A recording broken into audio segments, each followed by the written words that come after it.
Good morning, students. In class 2, subject maths, we are continue our exercise for C. और उससे पहले हम देख लेते हैं मैंने जो होमवर्क दिया था, बहुत सारे बच्चों ने होमवर्क करके भेजा है, बहुत सही भी है ना। तो कॉन्ग्रेचुलेशंस उसके लिए। फिर भी एक बार देख लेते हैं जिन लोगों के डाउट्स थे।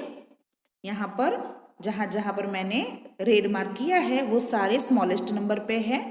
ठीक है बच्चों, आप लोगों को भी ये तीनों नंबर कंपेयर करके जो स्मॉल नंबर होता है उसके अंदर कलर करना होता है, और कलर कौन सा करना होता है? रेड। ठीक है, इस तरह से समझ में आ गया। हमने इससे पहले क्वेश्चन नंबर 6 में किया था colour the greatest number blue. जो ग्रेटेस्ट नंबर था उसमें ब्लू कलर किया था, और ये जो स्मॉलेस्ट नंबर है उसमें हमें रेड कलर करना है। So now continue our exercise fourth C, question number 8, application in real life. बच्चों ये वर्ड प्रॉब्लम है, वो अंडरस्टैंडिंग के बेस पर है। मैं वर्ड प्रॉब्लम रीड कर रही हूँ, आप समझने की कोशिश करना। हरदीप्स ग्रैंडफादर कलेक्ट्स कॉइन्स। हरदीप के जो ग्रैंडफादर है, ग्रैंडफादर मतलब दादाजी, उन्होंने कुछ कलेक्ट किए हैं, कॉइन्स कलेक्ट किए हैं। ही हैज 314 कॉइन्स, मतलब हरदीप के जो ग्रैंडफादर है उनके पास 314 कॉइन्स है, और जो उनके ग्रैंडफादर है उनके फ्रेंड के पास 299 कॉइन्स है। तो हु हैज मोर कॉइन्स? अब इसमें कंपैरिजन करनी है। सपोज कि आपके पास 2 चॉकलेट है और आपके फ्रेंड के पास 4 चॉकलेट्स है, तो आप कंपेयर करते हो ना कि किसके पास ज्यादा है। तो कंपेयर कैसे करेंगे?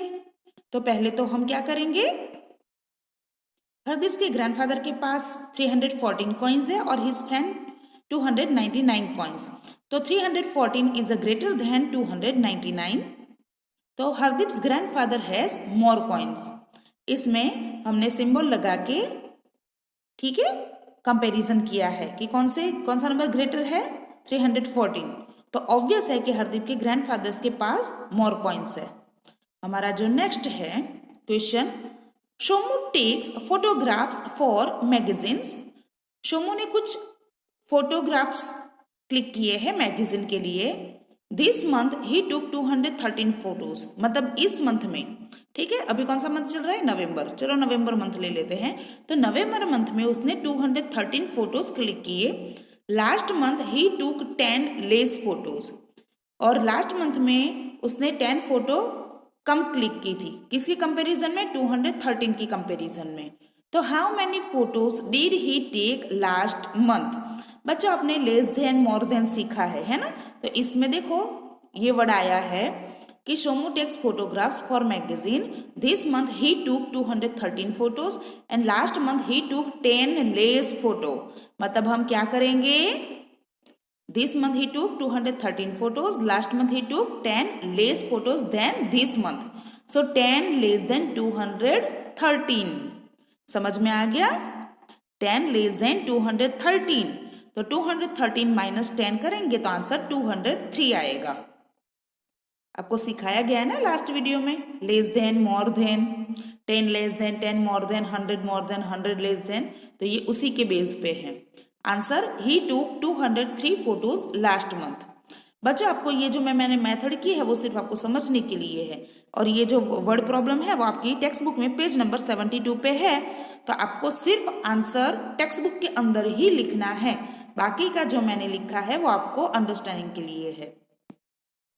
C1, Vikram needs 1 more stickers so that his collection of stickers reaches 300.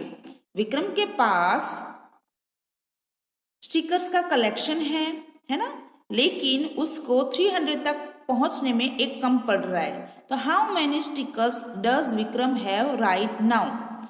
अब आपको कोई पूछे कि आपके पास स्टिकर्स है लेकिन उसमें 10 में एक कम है, तो जब एक नंबर कम होता है, ठीक है, तो वो उसका ऊपर का नंबर होता है ना।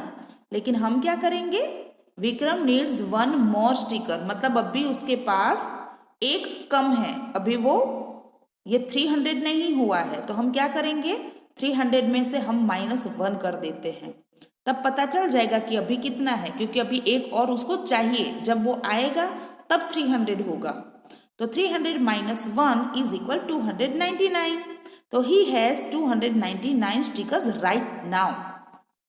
D1. Babu, a farmer, built a long wall using 395 bricks. बाबू करके एक फार्मर है और उसने एक लॉन्ग वॉल बनाने के लिए उसने 395 ब्रिक्स का यूज किया है, जबकि उसका नेबर है Ramu. His neighbour Ramu also built a wall but he use 359 bricks instead. उसने भी वॉल बनाई है लेकिन उसने वॉल बनाने के लिए 359 ब्रिक्स का यूज किया है. तो हुज वॉल वॉज लॉन्गर. तो किसकी जो वॉल है, वॉल मतलब दीवार, लंबी होगी. तो ऑब्वियस है जिन लोगों ने ज्यादा ब्रिक्स का यूज किया है उसकी ही वॉल है वो लॉन्ग होगी. तो यहाँ पर हम दो नंबर का कंपैरिजन करेंगे. ठीक है, Babu use 395 bricks and Ramu's use 359 bricks. ठीक है, तो अब कंपैरिजन करते हैं 395 और 359. बच्चों ऐसे जो नंबर्स हैं ना वो आपको बहुत बार आएंगे. ठीक है, यहाँ पर देखो 100 की प्लेस सेम है लेकिन टेंस और वंस की प्लेस है ना उसमें जो नंबर है वो आगे पीछे हो गए हैं. तो आपको एकदम सतर्कता से, एकदम केयरफुली आपको ये नंबर को आइडेंटिफाई करना है और उसके बाद कंपेयर करना, क्योंकि फर्स्ट साइड आपको वो दोनों नंबर सेम लगेंगे. ठीक है, ये किसी भी नंबर में हो सकता है. यहाँ पर 95 है, 95 में प्लेस चेंज कर दी है नंबर की. 5 है वो टेंस की प्लेस पर आ गया है और 9 है वो वंस की प्लेस पर आ गया. दिख रहा है ना, तो आपको वो ध्यान रखना है. अब 395 इज ग्रेटर देन 359. तो बाबूज वॉल वॉज लॉन्गर. बाबू की जो वॉल है वो लॉन्गर होगी. ठीक है बच्चों, अब ये जो सारे वर्ड प्रॉब्लम है वो आपकी टेक्स्ट बुक में पेज नंबर 72 पे है. आपको क्या करना है, सिर्फ स्टेटमेंट लिखना है. मैंने यहाँ पर आंसर में जो लास्ट लाइन लिखी है, जो लास्ट स्टेटमेंट है वो, बाकी का आपको समझने के लिए ही है.